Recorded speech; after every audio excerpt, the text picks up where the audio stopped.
शिवसेना पक्षप्रमुख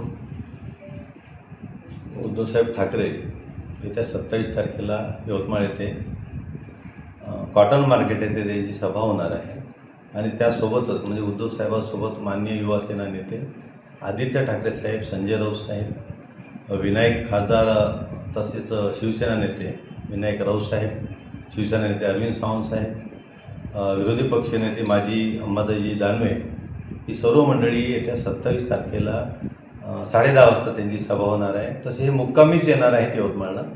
26 तारखेला इथेच मुक्कामी यवतमाळला आहे.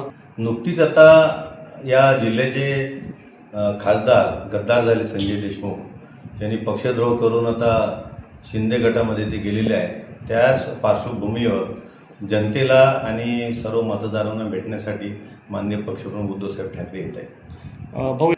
हो, बरेच समजा जुने कार्यकर्त्यांना पुनश्च आम्ही सक्रिय करत आहे. ज्यांची इच्छा असेल त्यांना मी कालच घाटंजी शैलेश ठाकूर यांना बोललो. ते त्या 27 तारखेला येणार आहे कार्यक्रमाला आणि सक्रिय होणार आहे.